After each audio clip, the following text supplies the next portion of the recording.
The Force is strong in my family. I have it. The Tauntaun has it. And I suppose these guys have that power too. It's the DigiGods! Please welcome the fully armed and operational Wade Major and Mark Kaiser.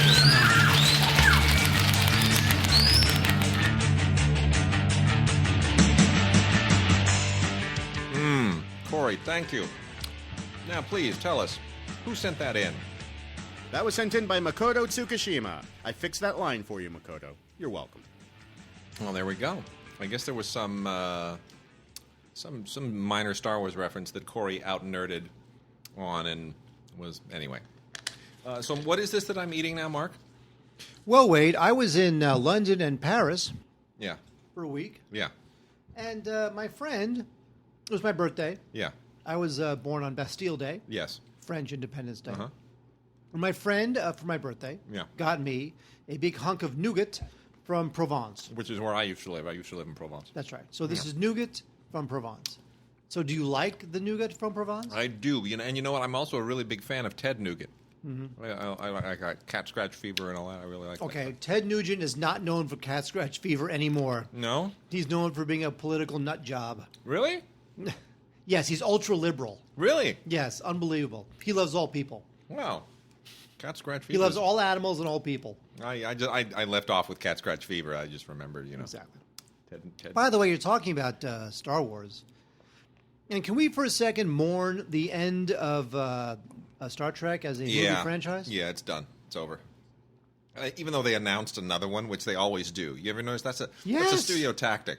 It's a studio tactic to sort of whenever there are rumors of the demise of a franchise, they will always announce the new one before the current one has even opened. Oh yeah, we love it so much we've already greenlit the next one. What? Really? Really? Oh, wow! I'm gonna have to watch that if you love it so much. That means nothing to anybody.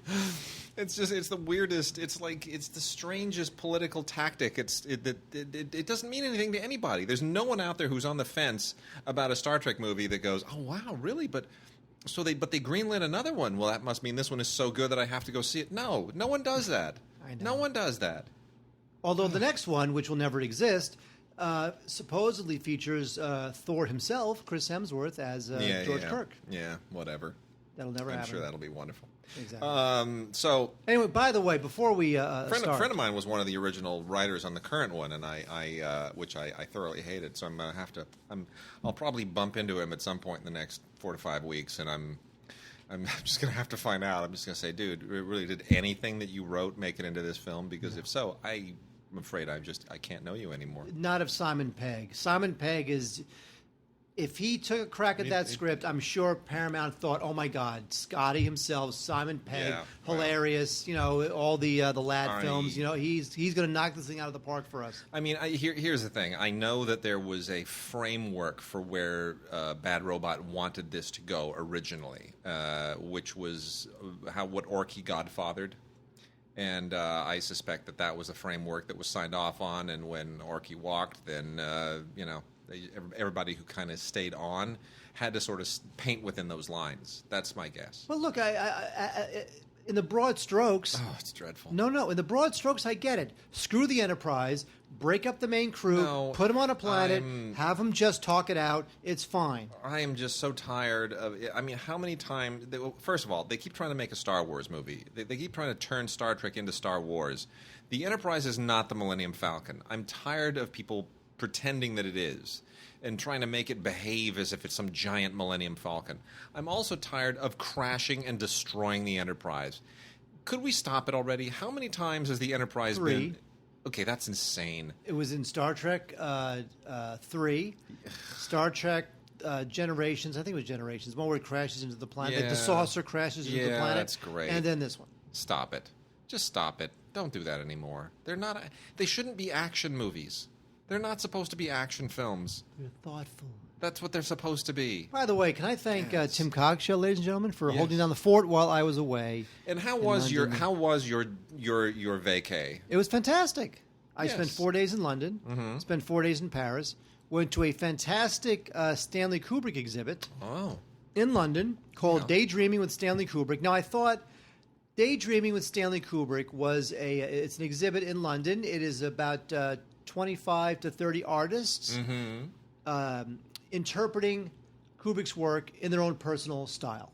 And I thought, this sounds stupid. Mm-hmm. It's probably some guy who's going to put a Hitler mustache on Malcolm McDowell and call it art. Yeah. Turns out this thing was fantastic. Fabulous. Unbelievably good. I took a lot of pictures, a lot of video. Nice. It's called Daydreaming with Stanley Kubrick. If you're in London or love Kubrick and just want to know about it, you should Google it because I thought it was a total winner. Fantastic. And I ate a lot of food. The stuff you showed me before the show was really quite cool. Yes. Very cool. And by the way, Absolutely it was my birthday on Bastille Day. Yep. Had a fantastic birthday. Great morning, great afternoon, great early evening. Get back to my Airbnb, and 84 people are dead in Nice. Yeah, that sucks.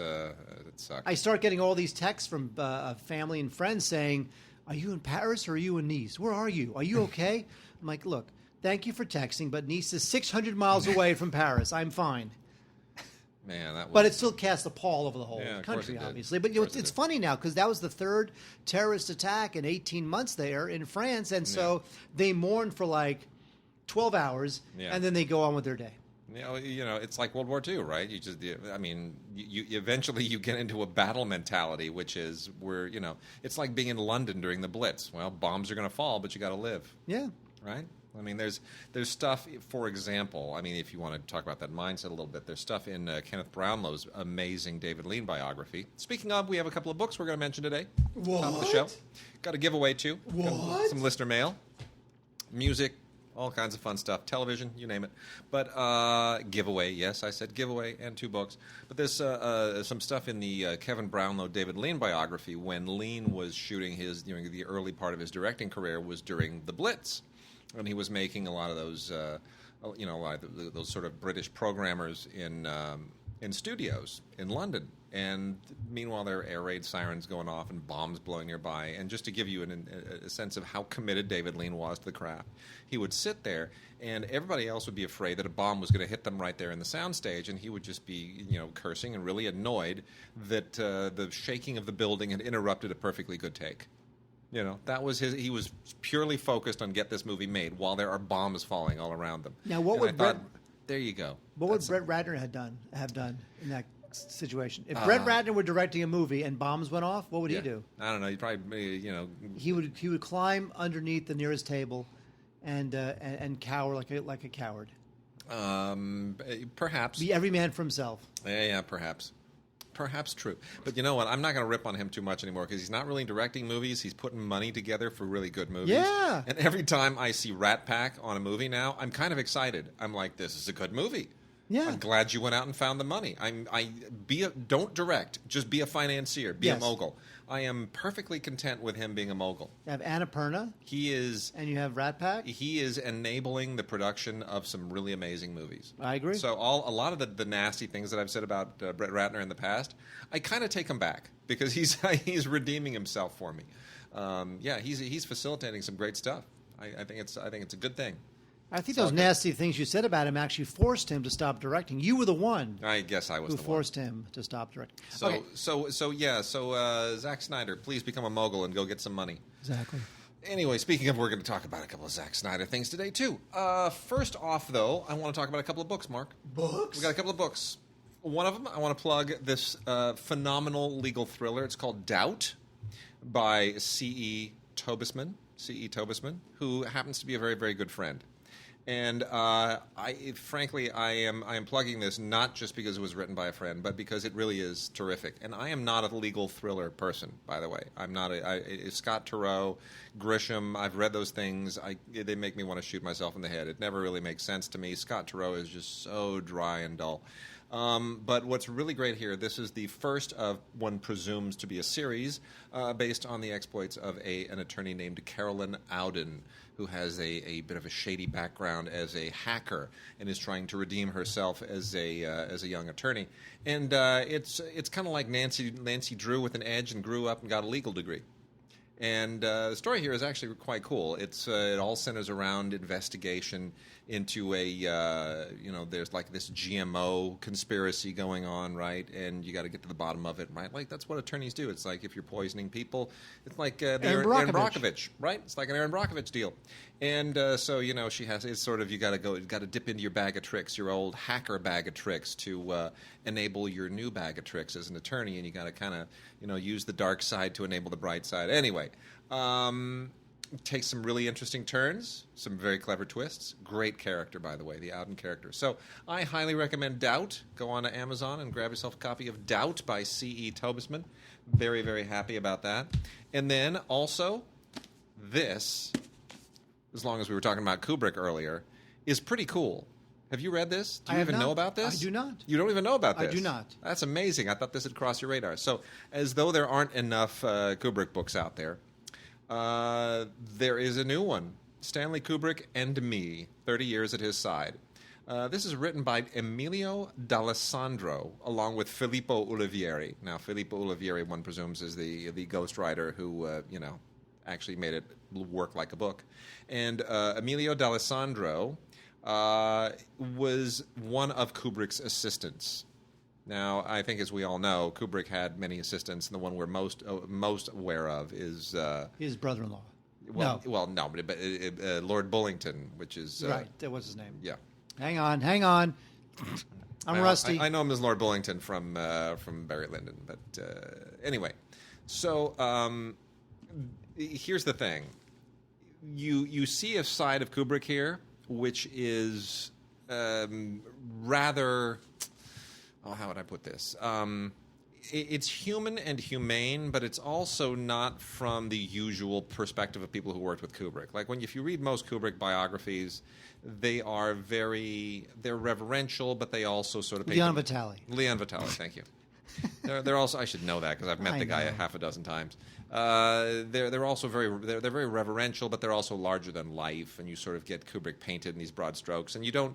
This is like the mortar between all of that stuff. This is the guy in those moments when he's just being a dude, when he's just being a guy, when he's just being Stanley. And the nice thing is that Emilio D'Alessandro is so unassuming. He really is. He's a very sweet, unassuming man, and he was Kubrick's personal assistant forever. I mean, for years and years and years. From Lolita all the way on through the 70s. It's really, really quite fascinating. And his background is great. He started as a race car driver, right? And there's a whole weird trajectory how he comes to Kubrick. So I recommend that. It fills in a lot of interesting blanks. And it shouldn't be a standalone biography, but if you've read any biographies of Kubrick, especially the what's the one with the silver cover, the first one that came out. I have that one. Oh my gosh, it's good. It's movie. It takes each movie as its own little chapter, except for the part where he's describing each and every photograph that Kubrick took during his career at Look, which is just infernal and forever. And you just go, really? Are you really going to actually describe every photograph because they didn't give you the rights to reprint them in the book? You don't need to describe every photograph. A man is standing next to oh my gosh, it's endless. But no, if you've read any of the other biographies, this one is a wonderful compliment. Doesn't really repeat anything. It's really a lot of fun. So that is Stanley Kubrick and Me, 30 Years at His Side. Sweet. Good stuff. Speaking of, as long as we're going to sidewind from this a little bit, we've been talking on the Facebook page about Stranger Things, which we will, of course, talk in more detail about when it finally comes out on DVD or Blu-ray or what have you. But Matthew Modine, of course, worked with Kubrick, Full Metal Jacket, and so forth, now has a wacky head of white hair, and he's creeping me out. I'm having nightmares about his hair. He looks good. No, he does look good. But how much of Stranger Things have you watched? Just the pilot? One episode. Oh my gosh, you have no idea what you're in for. Really? Oh my gosh, you have no idea. It's good? Do you realize no, let me tell you this. When you go to IMDb has their little movie meter and their star meter.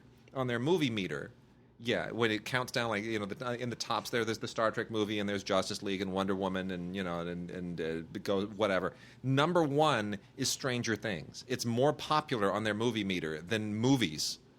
And when you go to their star meter, 4 out of the top 11 spots are actors from that thing.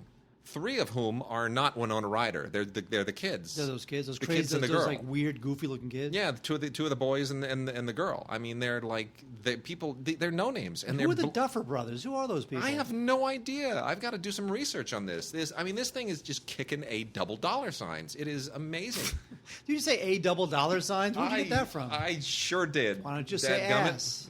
Because it's kicking dollar signs. That's why.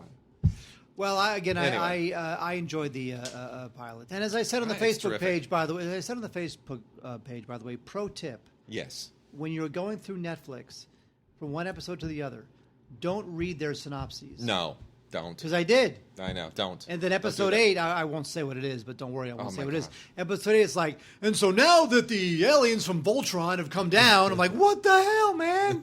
Why'd you put that in the description? Yeah, they shouldn't. They really shouldn't. Honestly, it's a pretty great show. It's a pretty great show. All right. It's worth rocking. You know how I am. Like, I watch no I know. TV, Yeah. and then I'll watch one episode of something, proclaim it good or bad, and that's the end of it. No, it's good stuff. It's really good. It's All right, speaking really of good stuff, wait, All we right, have not talked about anything. No, we haven't. We're not starting. I have not done this show in a month. We're not Okay. starting with that. All right, fine. One We're show gonna with that over there.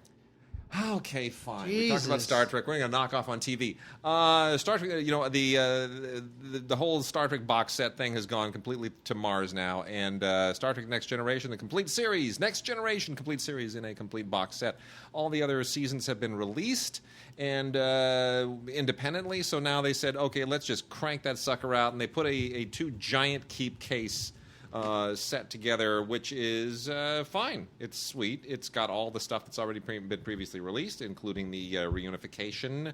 It's 25 years after Star Trek: The Next Generation, and then Star Trek: The Next Generation inside the writers' room, and all the other fun extras that are part of this. So, the thing that amazes me is the original series had how many episodes?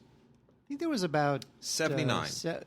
And yes. 78 if unless you include the menagerie as 2 parts, which makes 79. That's theoretically how we always do it. 78 or 79, depending on whether you count the menagerie as 2 parts. Nerd. There are 176 episodes of Next Generation. Correct. Almost 100 episodes more. Is it as good of a series? Is it 100 episodes as good as the original? Are there as many memorable episodes in those 176 as there were in the original 79? Well, okay, there are many, many answers to that, Yes. and we could spend a lot of time talking about this.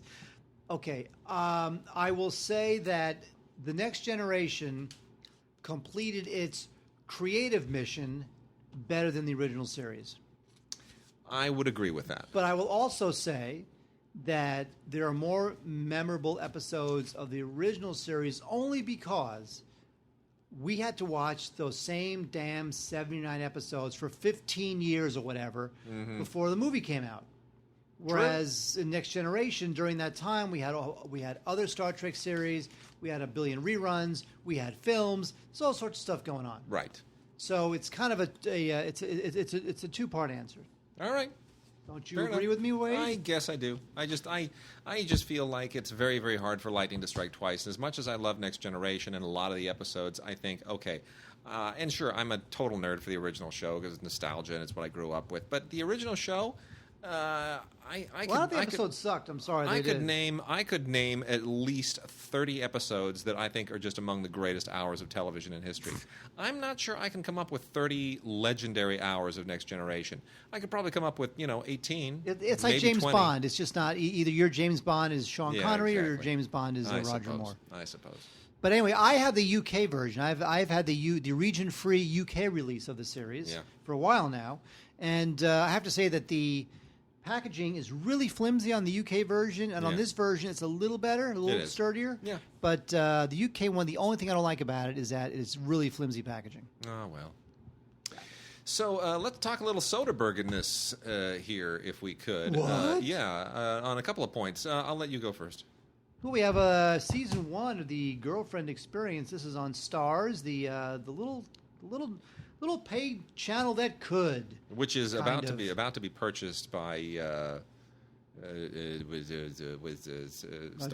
John Malone, the other guy. the other guy. No, it's why am I drawing a complete blank? Because you're old and you forget things. Yeah, I do. No, they're about to be folded into Lionsgate. Thank you, the Lionsgate television empire.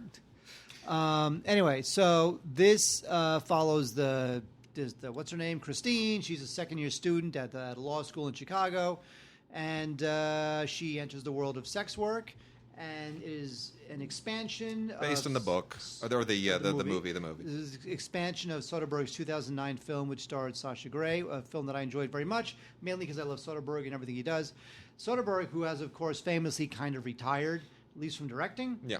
He EP'd this, and I don't know that I really wanted to see 87 episodes of The Girlfriend Experience. I think a film is fine, especially when it's being directed by someone like Soderbergh. But people like this thing. It's coming back for a second season. Although she's Riley Keough, who played the call girl in season 1, will probably not be in it, which I thought was kind of weird. That's what Starz president Chris Albrecht said at TCA. Anyway, so Girlfriend Experience, not bad. I would just as soon watch the movie again.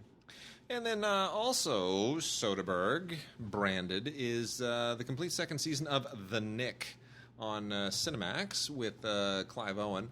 I gotta say, I really wasn't sure where this thing would go in a second season. And for those who don't know, it's takes place in turn of the century, not the turn of the last century, but turn of the century, like 1900 turn of the century, and in a hospital which was more like a torture den in 1900. The hospitals were not what we know them to be today, obviously. And it deals with the politics and the excesses of that very, very primitive medical environment at the time, which is a fascinating backdrop, and especially the fact that the Thackeray character played by Clive Owen is such a really just vile, troubled character. I mean, he's kind of likable, but he's got his own issues, his substance issues, and his life issues, and he's not a completely clean character morally or psychologically. And that's interesting. The whole kind of almost gothic medieval vibe to the thing was it's still a little bit oppressive for me, but the style is great. The backdrop is great. I love the period. I think they recreate it beautifully. I think the whole concept is really cool, and heaps of bonus features here. The show just. I'm wondering where it's going to kind of go. The second season still it's as good as the first season, but I don't know. Have you watched any of it? Seen The Nick? I have not. Although I love Clive Owen and I love Soderbergh. Yeah, it's. So it seems like something I would watch and like. Yeah, I'm liking it. Not as much as Stranger Things, though. I'll tell you, Stranger Things. I'm all about Stranger Things. Exactly. My gosh, that is a great show. Hans Christian Andersen double feature, by the way. A little thing here from Mill Creek. Couple of. Where did that come from? I thought we were doing TV. We are. This is TV. No, it's not. These are both on TV. You made that up. These are original TV productions. Fine. I just want to plug this in real quick. Carry on. For those who enjoyed the animated monster success of Frozen, that is, of course, based on the Hans Christian Andersen fairy tale Snow Queen, which has been made into a movie probably 30 or 40 or 50 or 70 or 150 times. I don't know. It's ridiculous. There's a version of that stars Bridget Fonda, believe it or not, which is about 3 hours long. This was a Hallmark Hall of Fame deal in about 2002. And from roughly the same period is Hans Christian Andersen, My Life as a Fairy Tale, with Kieran Boo and supporting performances by James Fox and Simon Cowell, which is a nice little, kind of biopic-y thing. Not as cool as the Rankin Bass The Daydreamer, which is the one I grew up with, which has animation and all kinds of fun stuff. But it is engaging. It certainly is quite accurate. Not the Danny Kaye movie either. But so anyway, you get Hans Christian Andersen, My Life as a Fairy Tale, and Snow Queen on a Hans Christian Andersen double feature from Mill Creek, courtesy of Hallmark. Wade, Confirmation, which is the HBO film about the 1991 Clarence Thomas Supreme Court nomination hearings and how Anita Hill got roped into that in memorable, infamous fashion. This thing is okay. I have to say that this has been the year of some great O.J. Simpson docudramas. Oh my gosh, we're revisiting all that era, aren't we? But I have to say the O.J. stuff is fantastic. This seems, it's funny, FX really upped the game on that kind of stuff. So when you watch something like Confirmation, as completely professional and polished and well-meaning as it is, it just plays a little unadventurous, a little milquetoast, kind of flat. But it's still a great story. And Kerry Washington, who is becoming a little too synonymous with Scandal, does a good job reminding us that she can do more as Anita Hill. And Greg Kinnear is in this, which I thought was, because having known Greg for many years, I still think it's really weird to see him in anything, because I just look at him and laugh because he's so damn funny. Anyway, so this thing is it's very well meaning. It runs a bit long, but it brings up a lot of important issues of race relations and gender equality and political maneuvering, stuff that is still very relevant today. And so it is worth it on that basis. Confirmation. Not much Not really. in the way of special features, but still. Yeah. So here's what's awesome. Key and Peele, the complete series. So now that these guys have made it, and they have made On it. Blu-ray or DVD, Wade? On DVD. Wow. Yeah. But here's the thing. Now that they've made it, and they're only going to be doing features now, and Keegan-Michael Peele, for crying out loud, he's in everything now. Have you noticed that? He is all over movies. Not Star Trek. I mean, we're going to be talking about their feature film here shortly today as well. But he is all over movies. He's in everything. Not Star Trek. No. He is in. He's been in like 3 movies in the last 6 months, and he has 2 coming out in the next 6 weeks. It's crazy. The guy's working nonstop. It's crazy. It's crazy. But Key, on the other hand, is not showing up all over the place. He's kind of holding it back a little bit. But still, they're genius. These guys are amazing. This thing reinvented reinvented sketch comedy for television in a way that it's like I can't even watch Saturday Night Live anymore. After what they did, because Dean, our good friend Dean was in a Key and Peele, and he was. Yeah, he was in a Key and Peele, and they shoot the hell out of those things. I mean, they are little mini movies. They don't just go out and do a live sketch with 3 cameras and some crappy sets, and it takes a few minutes. They will spend a whole day blocking, shooting, doing coverage for like a 6-minute sketch. I mean, they will spend a whole day on just 6 minutes. I mean, they make it like a film. They put an enormous amount of work into it. So anyway, they changed everything. Key and Peele are amazing. They're the best. I can't say enough about this stuff. Really, really smart, super clever, great satire, so incisive. They do exactly what you're supposed to do with comedy. Make people laugh, but think at the same time. Cannot say enough about this. Comedy Central really hit one out of the park. This is the complete series, Key and Peele, from Paramount on DVD in a single, not too thick keep case, but everything is there. So it's great. You get the Van and Mike show and special features, the super episode, which includes best seasons of 1 and 2, and then outtakes, which are always really, really funny. Wade, Blacklist, the NBC show, was a big deal in the first season. Oh, my God, everyone loved the Blacklist. Oh, yeah. Now we're on season 3, and I feel like it's kind of in that tired middle age where it's kind of fallen off the radar of great shows. Yeah. This one obviously picks up where season 2 left off, and what's her name? Elizabeth is, she's a fugitive, and she's a fugitive with Red, played by James Spader. And, the FBI director is under investigation. And, what I like about, I guess, although I'm a little tired of the show, I guess what I like about this season is that it's nice to see the James Spader character, on the run, kind of behind the 8 ball. Like, he's not the smartest guy in the room all the time anymore, so it's kind of a nice little turn for the character. Yeah. And James Spader is always terrific. It's nice to see that guy still gets work. Yep. Where it's going to go now is going to be really up in the air. Season 4 begins. Hasn't begun already. It's going to begin real soon. I'm kind of wondering where it goes from now, because it needs that breakout season now. Because I'm feeling like it's starting to feel a little bit tired. It does. And Homeland hit that place as well. Where you. Here's my theory on that, and well, yeah. But my theory is when they pitch these shows, the pitch is usually based on everyone knows that a show now has to have X number. At least it used to. There used to be a magic number of episodes that meant then you could go into syndication and the show could become profitable, right? So if a show it lasts like 8 episodes, you can't really do anything, or you didn't used to be able to do anything with 8 episodes.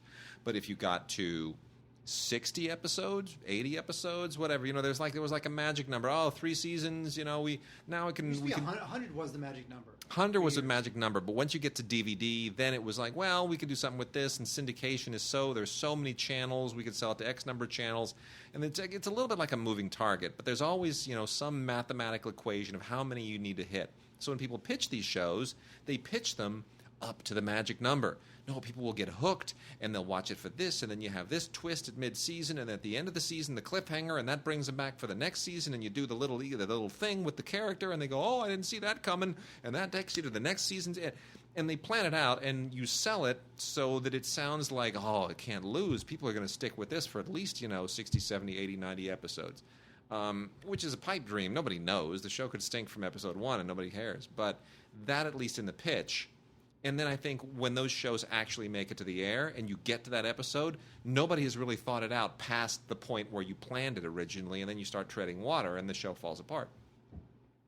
That's my theory. Speaking of falling apart, this show fell apart about 8 years ago, it turns out, and yet we're still doing it. Yeah, it's amazing. Wow. So let's see, where are we at here? Well, Person of Interest is a show that is thankfully finally off the air. They pulled the plug on this thing. This stars Jesus Christ himself, Jim Caviezel. And, this thing never really took off. It had the other Nolan brother behind it. Anyway, so Jonathan Nolan and JJ's in it also. Anyway, so this 5th season and final season, which is on Blu-ray, it's abbreviated. It's very kind of pulpy, and it's wisecracking and that kind of stuff. I just think it's a little frantic for me. People running around. There's like little computer screens all over the place. I'm just was never really into the show. The show never really developed or became as clever as I think Jonathan Nolan wanted it to be and has been in the past. So I do like Emerson. I think that guy's I forgot his first name already. The guy with the glasses, the nerd guy. I think he's super cool, but give him a show. Otherwise, I just don't want to see any more computer code flying across the screen. Not into it. All right, and I'm going to plow through some British television here real quickly, as long as we're on the TV I can take a bathroom break while you do that. You do that. All right, we got a bunch of stuff cool from Acorn as well. Vera, Set 6, gotta love it. Brenda Blethyn. This is worth watching just because Brenda Blethyn is so amazing. If you love British procedurals and British mysteries, it's just doubly cool.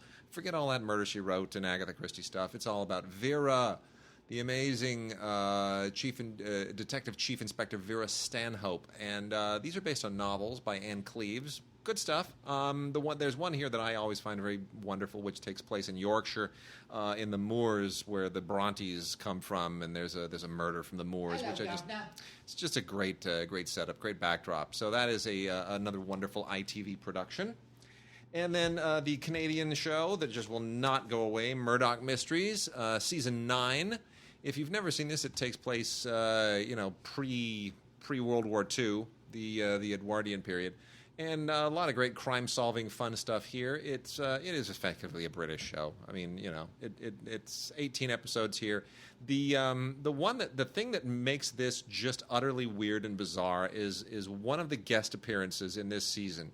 Mark, season 9 of Murdoch Mysteries will forever go down in history, and I'm going to show you the picture in a second because I don't know why, but they felt that they needed to publicize this because to me the picture tells you everything. There is someone who guests on this show as Mark Twain.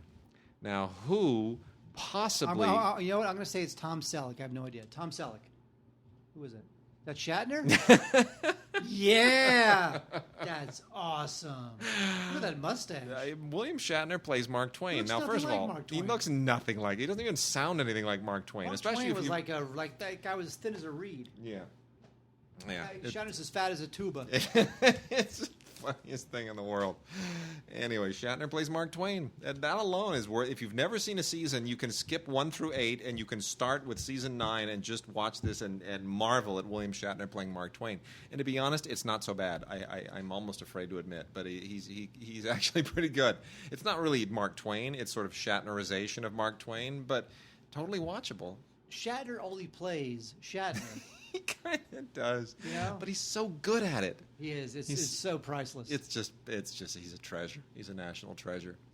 And then we also have Janet King's Series 1, The Enemy Within. If you haven't seen this, this is worth checking out. This is more kind of legal stuff, British legal system, barristers and, wigs and robes and all that kind of stuff. It's which is always fascinating to me because it's a very different legal system. And when, Bates was on trial for murder on Downton Abbey, that was sort of my first in-depth exposure to a lot of that stuff.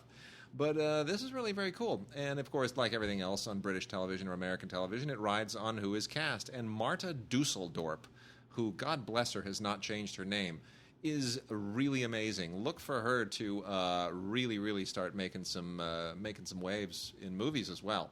I expect her to show up in some big features, British and American, at some point. So when this, of course, has run its course, this is going to put her seriously on the map. Very, very well written, very intense, very, very smart. And a little bit like, what I was saying about Doubt, C.E. Tobisman's book Doubt. It is not, it doesn't take you for granted. It assumes that you aren't as familiar with the legal ins and outs. And it's very, very good, especially for the British thing. We talked about Star Trek Next Generation and the great Patrick Stewart, who shows up in 11th Hour, also from Acorn. This really entirely all about Patrick Stewart and his performance. He plays a kind of a forensic scientist for the British government, and he is kind of the guy. He's like the brains of the operation, who has to sort of figure out who's doing what. He's like a scientific forensic detective-y guy, if that makes sense. Sirensic. I don't want to make it sound like CSI, because it's not really CSI. It's all very methodical scientific detective work, like a little Sherlock Holmesian projected into the 20th century. But Patrick freaking Stewart, man, it's great. 4 episodes and 2 discs here. Good, serious, great British mystery stuff. And co-stars Ashley Jensen, who I am unfamiliar with, but have a certain admiration for after having seen it. And then lastly, The Hollow Crown. Some of us may remember that we talked about The Hollow Crown, the original television production of it, which also featured Patrick Stewart in a part. When this came out, I guess about a year and a half ago, maybe 2 years ago. And this is this is kind of putting together the Shakespearean works of Richard II, Henry IV, Part 1, Henry IV, Part 2, and Henry V.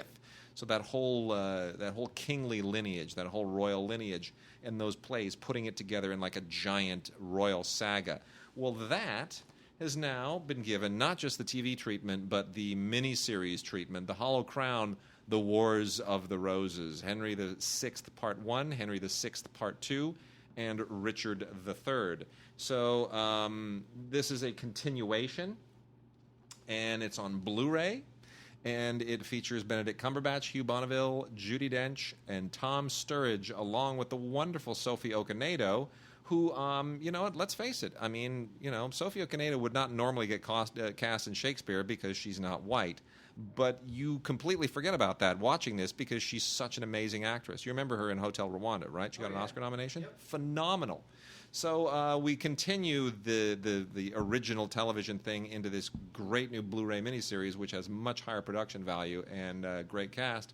And it's fantastic. I love this Hollow Crown stuff. Cannot get enough. I wish they'd release the original in Blu-ray, but they don't. And then Jack Irish, big on the Jack Irish here. We've got Jack Irish Season 1, both in Blu-ray and in DVD. And then Jack Irish The Movies, which also features Marta Dusseldorp. And Marta Dusseldorp is much more on my radar now, so I'm aware of her just generally in a way that I wasn't before. But anyway, Jack Irish, of course, the real star here is Guy Pearce. And Guy Pearce can do no wrong as far as I'm concerned. He's just, this is Australian for those that may not realize that Guy Pearce is Australian and everything Australian is Guy Pearce. But it's intense, it's gritty, it's tough, and he's essentially he's a detective, but he's the nastiest, meanest, dirtiest, toughest kind of detective, and I love it. Can't get enough of this. So, Jack Irish Season 1 and Jack Irish The Movies. Very cool on Blu-ray. All right, that's it, Mark. Shall we do? You want to kick out this music? Because we have music fans that listen as well. Let's hit the music, and then we'll drop into the new movies and enthrall everyone. You're waiting for new movies, Wade. I am, because we have a giveaway. Because we have a giveaway. Oh, we do? We do. We have a giveaway. Make sure you put that in the metadata. I will. Unbelievable. Yep. Wait, we have the return of Ruben Blades. Now, I know what you're saying. You're saying his name is not Blades, it's Blades. Ruben Blades. That's what I grew up on. Blades. No, it's Ruben Blades. He's cool. This guy, Ruben Blades, is a terrific musician. He's also a terrific actor. You have seen him in many films, and you probably don't even know it. And this thing is great. It's sort of like almost like a visual essay about him and his life. It's very impressionistic. It shows how really smart this guy is. It's not even really. I mean, it's about his music. But it's not really super focused on his music. There are some partial live recordings, but really, it's this thing starts at. It shows you how the designs that this movie has on Blades and who he is. The thing starts at the Harvard Law School commencement, right? Yeah. And so that means that you're in for something kind of special. It continues on to Panama, and then it lands in New York, and it's really good stuff. I just think this thing was just terrific. And I was never even much of a huge fan of his music. I respected him more than I wanted to listen to his music all the time. But he's a cool guy. He's a cool musician. He's a good actor. He's lived a great life. And if you want to check out Ruben Blades, check out The Return of Ruben Blades. Good stuff. All right. Hank Williams, the great Hank Williams. I truly hate country music. But Hank Williams But rocks. I have to say that there's certain people like Patsy Cline, Hank Williams, some of the classics. These guys are just fantastic. And so we have... Now, this is... he is not Randy Travis. What happened to Randy Travis? He got arrested for running around naked, drunk, or something like that. By the way, wait, I just dropped something on the floor. I saw that. Did you hear that? Yes, it was the clumsiest thing I've ever seen. It's great. It reminds me that if it had been a bottle, it would have been like the bottle sound at the beginning of Van Halen's "Hot for Teacher." Remember, you hear that sound of the bottle hitting the... I want my pencil. Bonk, and then you hear a bottle hit the ground and roll. Who are you? I don't know. Anyway, this is Hank Williams, the Complete Mother's Best Collection Plus. That is what it is called. This is from the good folks at Time Life. This has everything. 142 songs, 15 CDs. It's got a DVD with a conversation with Hank's Mother's Best Band. That was the name of it, called Hank's Mother's Best Band. And the band includes Hank's daughter, Jet. And if you love Hank Williams, there's so much great stuff here. I mean, this thing is just... If you love country music, if you love Hank Williams, and you do not have this, I don't know what to tell you. Time Life, although we kind of make fun of them with the Time Life operators, and we kind of goof on them a little bit, they do come out with some great stuff. I got to say, there's nothing wrong here. So all the songs, you got the DVD. Hank Williams, the Complete Mother's Best Collection Plus, definitely a must-buy for you country fans, of which I am not, but I do love Hank Williams. We talk a lot about the Live at Montreux series. This thing has been around forever and ever and ever. And this is Live at Montreux, Paco and John. Now, wait. Yes. On July 15th, 1987. Yes. That's one day after my birthday. Mm-hmm. We had John McLaughlin and Paco de Lucia. Wow. These guys are virtuosos, guitarists, fantastic. And this is a DVD, 2 CDs. The music is drawn from their solo albums, and also they do some covers here by folks like Chick Corea and Egberto Gismonti. And it's a great concert. These guys are great guitar players. They're very soulful. I have to admit not being super familiar with them when I pop this into my player, but now that I hear them, they're incredibly talented. So Paco and John, Live at Montreux from 1987. Definitely a good thing to watch if you love guitar players, virtuoso guitar players, which I do. And then, as long continuing into music documentary for just a moment, we have a Grammy-nominated doc here, The Greatest Ears in Town, the Arif Mardin story. Arif Mardin, for those who don't know, is one of those amazing producers who just sort of sat behind the scenes and produced hit after hit after hit after amazing hit, and took no credit for it. Obviously, because you're not supposed to when you're a music producer. You just kill the hits and you let the artists and the songwriters take all the glory. So Arif Mardin gets a little bit of it back. This is a guy there's some producers like Phil Spector that we obviously all know about because they were very famous at the time and went on to kill people. And but this is Arif Mardin, no idea. What an amazing story. Unbelievable. Unbelievable skill at finding talent, picking talent, nurturing talent. And when you see when you watch the doc, and they print a lot of the names of the major acts that he was a part of on the box. So if you see this in the store, if you see the artwork online, you'll know it's just amazing. But everybody from Dr. John to Dusty Springfield to Aretha Franklin, the Bee Gees, Willie Nelson, all styles, all over the map. This was not a guy who specialized in just bebop or pop or country or soul or R&B or blues. And no, he was all over the place. Just an amazing figure. So The Greatest Ears in Town, check that out, man. That is from Film Movement, fabulous doc, Grammy nominated. I'm going to call my company Bowel Movement. Yep, that's what you should do. Wade, Don Cheadle. Who doesn't love Don Cheadle? Guy's man. Yep. And Labor of Love, Don Cheadle directing the Miles Davis story, Miles Ahead. Yeah. Now, this one, I got to say, this is a risky film. And although I give him points for taking the chance, I don't know that the final product is as great as he has envisioned. He's great in it. Yeah, he is. You can't. After you watch this, you can't imagine anyone. Don Cheadle inhabits when he does biographical roles. He inhabits the characters in a way that is amazing and uncanny. Like I can't see anyone else do Sammy Davis Jr. ever again after he did that Rat Pack bit. I can't. I'm done. He is Sammy. Oh, it's the best. Even better than Sammy did it himself. And here, I can't imagine anybody playing Miles Davis in a movie ever again. That is true. I can't. He nailed it. He killed it. Miles Davis, of course, the iconic modern jazz pioneer, trumpeter. And what he really goes for broke here because he has Miles doing things that he never did in his real life. There are car chases and shootouts, and I have to say that the reason why it kind of works is because even if the actual facts are not there, somehow it all seems like it's almost like you're taking his life and you are using the themes of his life to tell this other story. Yeah. So the story's huge to the trajectory and the themes and what was important to Miles Davis, even if the facts aren't necessarily true. Yeah, but I'm good with that. So it was the spirit of Miles Davis's life. I'm good with more that. than it was a straight biopic. I'm good with that. It was a real roll of the dice, and I'm going to say results are mixed, but I just think this thing is it's impressionistic, playfully so, but it's not the biopic you might be hoping for if you love Miles Davis.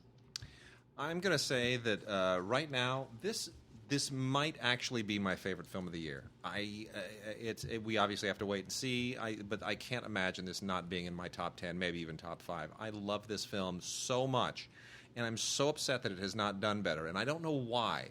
Weinstein marketed it well. I have a feeling maybe just the counter-programming idea of releasing this earlier in the year just wasn't right. People just didn't want to see this kind of movie. We're talking about Sing Street, the new John Carney film. John Carney, of course, the Irish director who did Once. Love it. The best. That's right. Best of all just time. The best. Love it. And then he went on to do an amazing movie called Can a Song Save Your Life, which, for whatever weird reason, I guess it was Weinstein who released that as well. The marketing people thought, Can a Song Save Your Life? No, that's not really marketable. Why don't we go with Begin Again? Something really generic that people will forget easily. Begin Again? What? Really? Okay.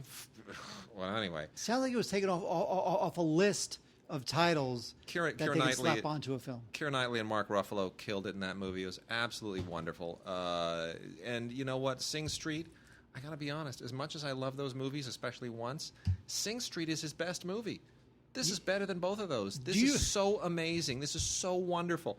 This is basically the story of in 1980s in Dublin, story of a bunch of kids, one kid in particular who's always, it's always the one kid and then the buddies. And they're to not be picked on and to be cool, and so that he can be, he can land the girl of his dreams, that tough girl that lives in the neighborhood. They form a band. And I got to be honest with you, man, the music thing, John Carney, he's nailed it. This movie has like 5 or 6 original songs for this kids band that John Carney co-wrote. That should be the entire category of original songs at the Oscars this year. Every single one of them should be the songs from this movie. This movie should be competing against itself 5 times in the same category. They are amazing. They are great. The soundtrack kills. This movie is the best. If you have not seen Sing Street, buy the DVD, buy the Blu-ray. I don't care. Just get some form of this in your hand, in your house. Watch it. You will. I sound like the guy who's selling some kind of infomercial junk, don't I? I remember. Sham Wow. I'm pitching Sham Wow. Sing Street. It will clean your car. It's amazing. Exactly. I remember when we watched the trailer actually right here. I called it up on my computer. No, and we thought, oh, he's going to the well one too many times. No. Carney, he's gonna blow it. Another movie about a bunch of crazy kids and their music, but then it turns out guy works magic. He's guy's a magician. He's a magical man. He's a magical man. It's amazing. It's beautiful. It's wonderful. Seriously, it's fabulous. So wait, did you like it? I loved it. Oh gosh, how I loved it. Okay, let's see. Let's just keep people a little bit on edge. Okay. Well, we got some. Podcast. By the way, I thought you said we had a giveaway. We do. Should I get to the giveaway? Should I do the giveaway? I know. I think we should make people wait till next week.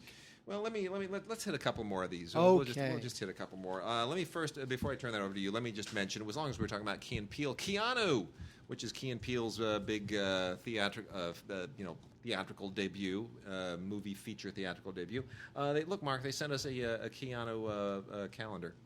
See that? You know what Keanu is? He's a cat. Yeah. He's so dumb. Keanu's a cat. Basically, here's the deal. So Key. You're so dumb. So this is directed by Peter Atencio, who's directed like some of their stuff for their show, and then they produced it together. Key co-wrote it.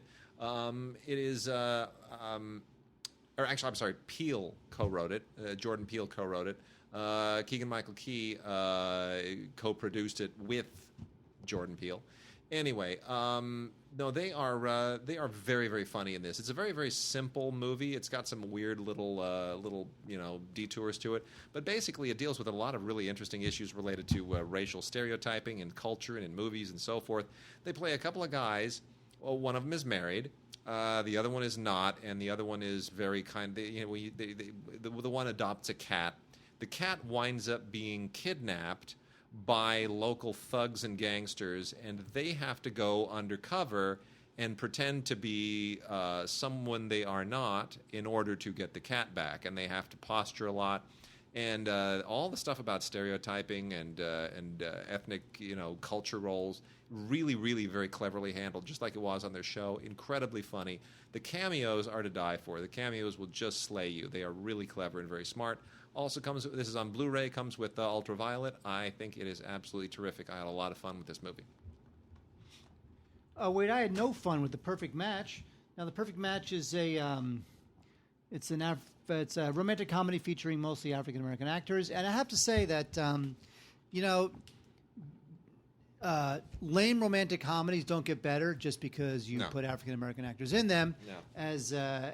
Although the whole cast is very likable. They're all very handsome and beautiful, very likable. Mm-hmm. The thing is that it's just really pablum. I mean, the thing is so predictable. Yeah. And right down to the wedding. It ends on a wedding, Wade. The last scene is at a wedding because it's so predictable. Anyway, this thing is just shop worn and cliched, and the only thing that gets you through it is the fact that the cast is it's a very genial cast. Terrence Jenkins, who, by the way, I used to work with Terrence Jenkins, a very, very nice man, and he's good in this. But I just think this thing is just predictable right down to the very last scene. And as appealing as the cast might be, it just can't help. Like a bad romantic comedy is a bad romantic comedy, whether it stars whites or African Americans or Mexicans or Chinese. I'm gonna agree. The Invitation. You know what? I'm going to recommend The Invitation. This is on Blu-ray. It's from Draft House. This is a really, really sharp movie. This is a Blu-ray DVD combo set with digital copy, not ultraviolet digital copy, by the way, but just regular run-of-the-mill old digital download copy, generic stuff. Here's the deal here. This is a Karen Kusama who did Girl Fight. Remember Girl Fight? Girl Fight was a big deal at Sundance. So Karen Kusama made this. This is the second film from a collective of investors that is making movies primarily to encourage movies directed by women. And Karen Kusama absolutely does Hitchcockian wonders with this thing. Phil Hay and Matt Manfredi, who are a couple of big studio hacks, they've written a lot of just big studio junk like the ride along movies. This is like a spec of theirs, which suggests to me that they are much better writers than their studio stuff suggests.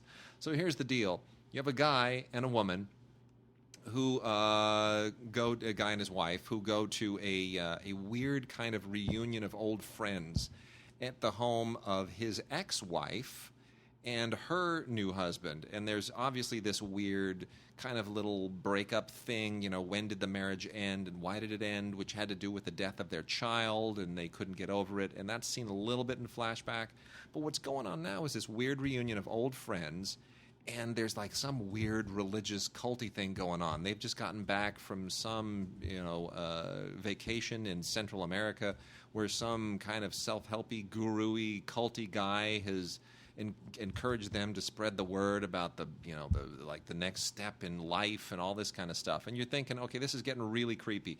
And man, they turn the screws on this thing right up to the end, and I won't tell you where this thing goes to. But it is Hitchcockian brilliance the way that Kusama directs this thing. It's a very clever script, but this enclosed space in this one house with this small group of people, absolutely terrific. I cannot recommend this more highly if you are a fan of thrillers from Draft House. A really, really great, really tightly directed movie, The Invitation. And I'm not that familiar with anybody who's in it, so I'm not going to name them. Whose turn is it? Yours. What? Go ahead. Talk about that thing. Oh, my God. No, wait, this is good. Okay. Puerto Ricans in Paris. Mm-hmm. Stay with me. This is a comedy about two cops. Produced by...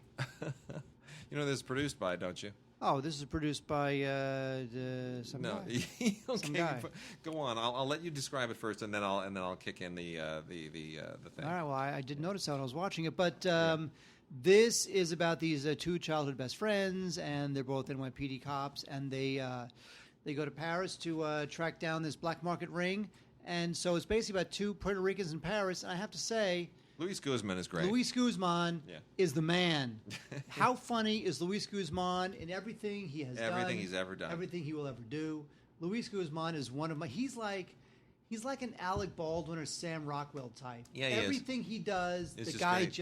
I just smile when I look at him. I do too. I agree. So this thing is... Although, you know what? That being said, I think this thing is surprisingly pretty good. It's legitimately funny. It's kind of sweet. And I just think, they're endearing and they're funny. And I'm sorry, but I just think this thing was kind of cute. And I love Luis Guzman. What can I tell you? Okay, Wade, who produced this? Pitbull. Pitbull, the rapper. This was one of his kind of... He godfathered it. So I'm a big fan of Pitbull. I think he's cool. I think he's a cool dude. But I just think it's funny, it's like everybody's all these athletes and rappers are all producing movies now. Everybody's producing movies. Well, look at 50 Cent. That guy doesn't even make music anymore. He just does films. He just stars in a lot of them are straight to Blu-ray. Yeah, but he's making a lot. Yep. You know what? Quickly before the giveaway, Mark, go ahead and I'll let you talk about the. As long as we're on Paris, we'll continue the Parisian theme. Wade, a very, very highly recommended animated film for you today, April and the Extraordinary World. I love this film. This takes place in Paris in 1941, and it's about these scientists, and they're about to make this very incredible discovery about, human longevity. And I won't give any more away because that is where the adventure begins. I love this thing. This thing is just delightful and exuberant and playful and fast-moving, and I just think... You know what this movie is? I just realized. This movie is what The Adventures of Tintin needed to be. Yeah. Or wait, what I thought it was. It's not. No. This, April and the Extraordinary World, this is the shizzle. I thought this thing was great. It is just joyful and fun, and I love the animation, and it's got a great voice cast. Paul Giamatti, Susan Sarandon, J.K. Simmons, Oscar winner right there, along, of course, with Susan Sarandon. And, I just think this thing is great. It's got the animation's great. It's got like a little steampunk vibe going on there. And it's just terrific. I very highly recommend April and the Extraordinary World. Pretty great. It is a really sweet film. You know what? We just lost a director very near and dear to my heart. Gary Marshall passed away. And, Gary Marshall hails from a generation of amazing comedy writers and producers and directors that is fast dying out. I also just recently watched the new Norman Lear documentary. Have you seen that? Oh, another version of me? Yeah. I have not. It's phenomenal. It's phenomenal. And they all come from the same era, basically. This is that there are very few of them left. There's Jerry Lewis. And by the way, it was Martin and Lewis's TV show. That's where Norman Lear started.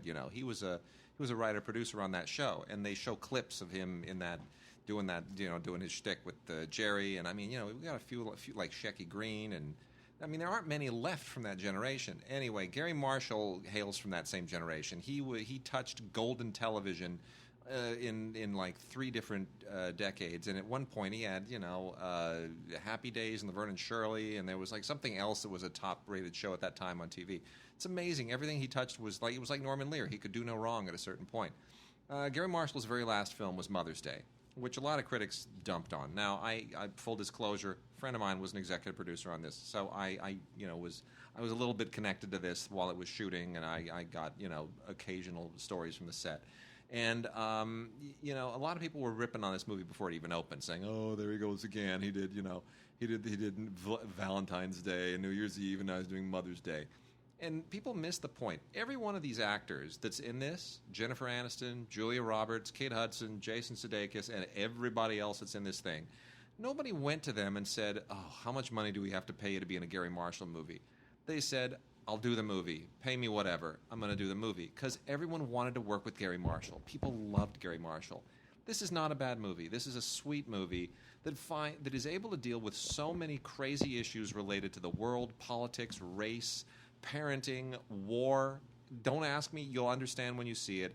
All this stuff factors in, and you somehow it just winds up taking all the troubles of life and wrapping them up in a great big warm fuzzy. And the fact that Gary Marshall is gone, I almost want to cry, because this is his heart and soul in this movie. I want to recommend Mother's Day. And watch it just thinking, this is heart and soul of a man who has just passed on, and God bless you, I love Gary Marshall. Oh, totally. I went 2 weekends ago, I went to the Smokehouse. Now, the Smokehouse is an old-school restaurant, like red Naugahyde booths and the whole thing, right across from Warner Brothers. Been there for decades. Mm-hmm. And Gary Marshall would go there for lunch 2-3 times a week. Yep. To the Smokehouse. Yep. And so when he died, they put flowers and cards on his booth, because he had a booth. Yeah. He would sit at traditionally at the Smokehouse. And so I took a picture of it. So they have it was his booth. There was a big flower arrangement there. There were "Thank you, we love you, Gary" little cards there, and nobody sitting in that booth for X number of days, because that was Gary Marshall's booth at the Smokehouse, where he would have lunch 2-3 times a week. Fantastic. They loved him. People loved him. All right, Mark, here comes our giveaway. You ready for the giveaway? Okay, the giveaway is Last Days in the Desert with Ewan McGregor playing Jesus. Ewan McGregor? That's it. So, no, I am not going to ask you to put Jesus in the subject line. I know that's a lot of people are thinking, oh, it's We'll just do Ewan. Put Ewan in the subject line. That way we will find it easily. Put you in the subject line? No, Ewan. E-W-A-N. So put Ewan in the subject line. That's right. Put in the subject. Just put Ewan. E-W-A-N. E-W-A-N. If you would like a DVD of Last Days in the Desert, we are giving away 4 of them. 4 copies of Last Days in the Desert. This is an interesting film. I'm something of a modest expert in Jesus movies, and this is one of the ones that I think is it's a fascinating and unusual take. It basically deals with a portion of Jesus' life that is not really biblical. It is it's the 40 days of fasting and praying in the desert is glazed over. What actually happened there is not detailed. So this fictionalizes exactly what happened there. Now, Ewan McGregor he's an okay Jesus. He's a lot older than Jesus was when he died, so that part of it you kind of have to suspend your disbelief. But Rodrigo Garcia, who this was his passion project, wrote and directed it with some rather extraordinary cinematography by somebody who has won a lot of Oscars. Just want to say that Emmanuel Lubetsky does the cinematography here. Very lovely, and this deals with this sort of creates a very magical, realist interpretation of Jesus's period fasting and praying in the desert, with Ewan McGregor also playing the devil. It's a double role. It's interesting, right? Holy Christ! Isn't that interesting? No. And you also get his interaction with a certain family and their struggles, and it's quite interesting and quite intriguing what they do. Very interesting take. Really stands apart from most films that try to sort of do this spiritual dance that this film does. Very mysterious but hypnotic. And I think people who have a fascination with these particular kinds of films will enjoy it and appreciate the take on it. So I'm surprised it's not on Blu-ray, but it's not. So all we got on this are DVDs. Last Days in the Desert. Go ahead and send us an email with Ewan in the subject line, your name and address in the body of the email. Please make sure that it is date and time stamped no later than August 5th, Friday. And we will then alert you if you are a winner. We are giving away 4 of these, and then we will pop these things. We actually have them in-house, so we will be sending these to you, and you will not have to get them from someone else. Which takes forever. Which takes forever, oftentimes. Okay, Wade, real quick. Yes. Vigilante Diaries. This is a bad movie, Wade. This is a movie where Jason Mewes, you know him as the Kevin Smith guy, he stars as a video blogger. Oh, it's so modern. He's a video blogger. And he winds up in the same orbit as this Avenger dude who calls himself the Vigilante, and he thinks he's like a badass superhero type, but when he takes down the wrong bad guy, OMG, Wade. Oh, no. The Vigilante and Jason Mewes caught in the crossfire. No. Rival gangs. No. Unbelievable. Anyway, this is cobbled together from pieces of a web series, and it's supposed to kind of be a Tarantino-esque, Pulp Fiction, kind of like Kick-Ass, oh, look at us, we're being badass kind of people. But Director Christian Sesma, I just don't get it. It just feels like just a bunch of shootouts strung together. It just doesn't really go anywhere for me. Also, what else do we have? Oh, I got 3 indies here I should kick out real quickly. 1 on Blu-ray, 1 on DVD, 2 on Blu-ray. Louder Than Bombs was at Toronto last year. Great cast here. Jesse Eisenberg, I'm obviously not all that fond of usually, but he's good here. Gabriel Byrne, Isabelle Huppert, Amy Ryan, David Strather, and a lot of good people here. This is a family drama that how do I even put this?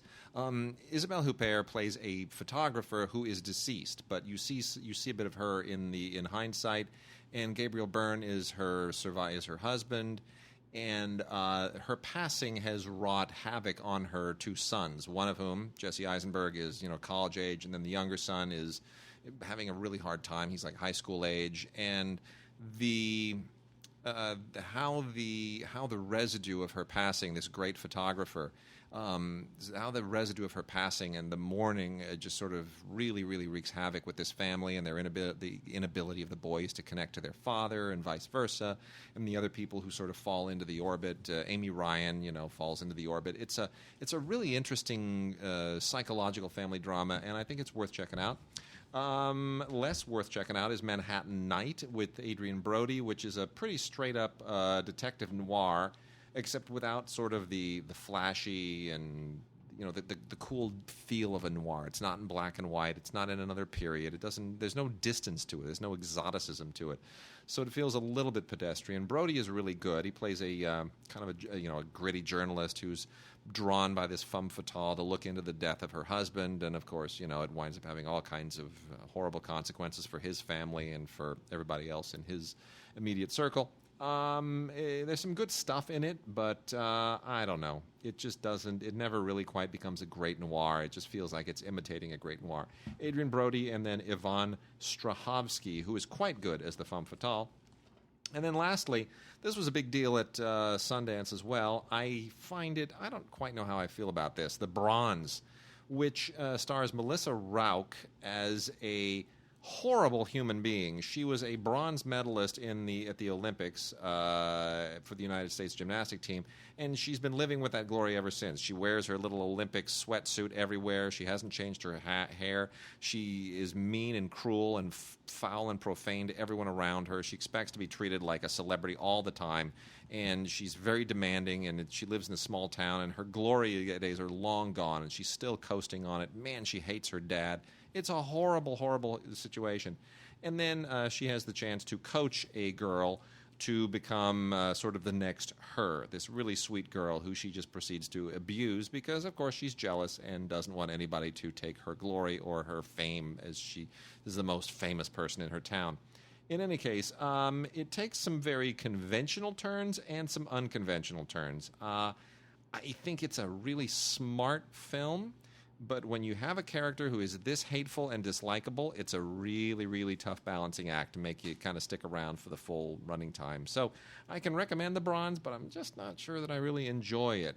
Cecily Strong from Saturday Night Live shows up. The great Gary Cole does kind of a bit of a variation on his character from Office Space as her dad. And that's The Bronze. Includes some deleted scenes.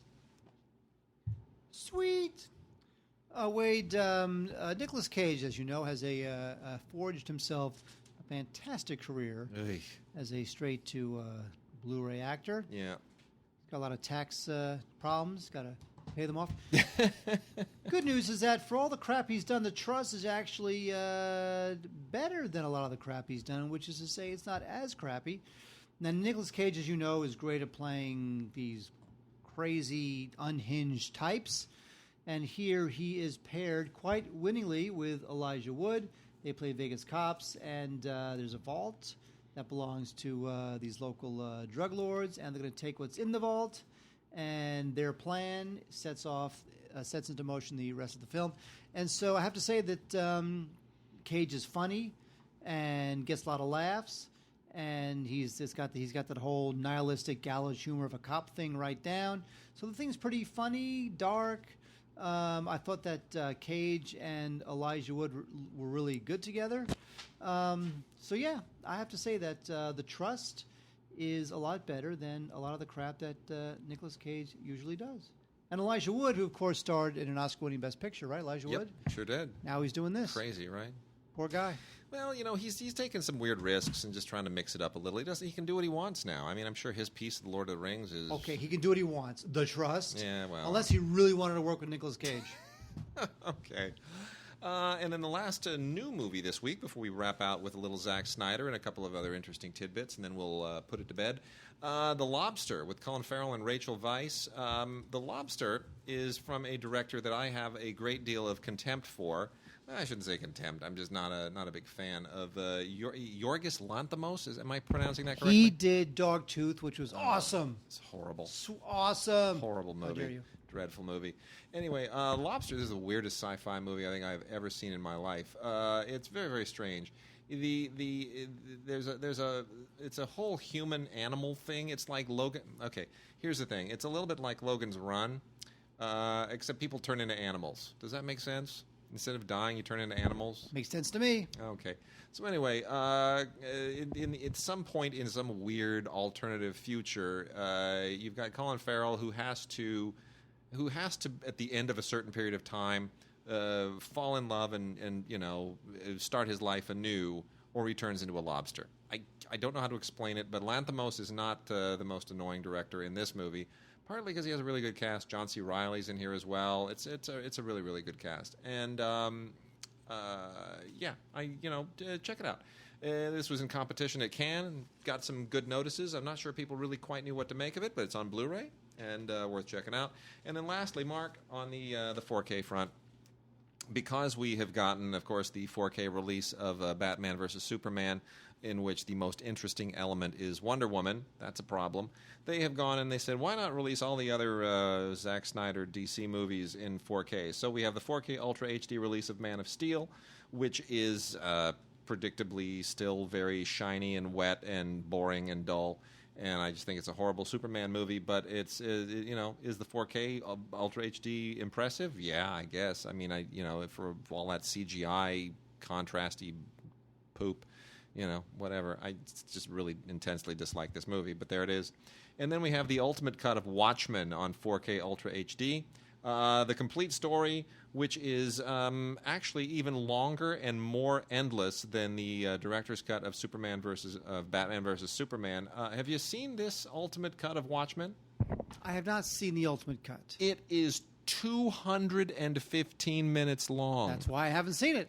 It is endless. It is interminable. I don't know who thought this was a good idea. I really don't. Anyway. You know what? The only scenes of that film that are remotely memorable to me involve Jackie Earle Haley. Oh, it's true, great to right? see him again. He's got a great look. He's perfect for that role. You think I'm in here with you? You're in here with me. Yeah. It's the only good scene in that movie. But it doesn't need 200 and some odd minutes to make it work. Good grief. That's like Lawrence of Arabia territory, that length. That story doesn't need to be that long. This movie's better than Lawrence of Arabia. Oh, heavens no. And before we go out, I want to read something very interesting that I think... No, it's not a Voxbox. It's not a Voxbox. And by the way, for Voxboxes and mail, you can always email us at gods@digigods.com. But this has to do with the forthcoming Filmstruck, which, by the way, I'm going to be doing some beta testing on, so I will have some insights into Filmstruck. Filmstruck is the new service, the new streaming service that is going to include TCM and Criterion. And we all thought, oh, cool, TCM and Criterion, my new home. I'll just subscribe for a few bucks a month, and I'll have full access to the Criterion collection and a lot of great classic American movies from TCM, right? That's what you were thinking, wasn't it? When Filmstruck, you're like, great, sure. Criterion, TCM. Oh, no, not at all. Then I find out there are other companies involved as well. And so this is what I received from the good people at Flicker Alley. Josh over at Flicker Alley, which, of course, releases a lot of great silent films and has an amazing library from the Black Hawk Collection, David Shepard's Black Hawk Collection. This is what Josh wrote me. He said, Flicker Alley's mission from the start has always been to bring film history to new audiences. That is why we feel honored and excited to join our esteemed colleagues at TCM, Criterion, Milestone, Kino, Zeitgeist, and Icarus in helping with the launch of Filmstruck. Let me point out, it's not just TCM and Criterion, it is TCM, Criterion, Flicker Alley, Milestone, Kino, Zeitgeist, and Icarus. That's like a murderer's row of great independent films from history. That is breathtaking. That is even if all these companies are not all in, even if they're only going to be very selective with what films they make available to the service, that is legendary right there. That is a must-have service. So, as I get a look at this thing in the coming weeks, I will fill the rest of you in and let you know what you are in for, assuming that I don't have to sign an NDA or anything. So, gods@digigods.com. We'll see you guys next week.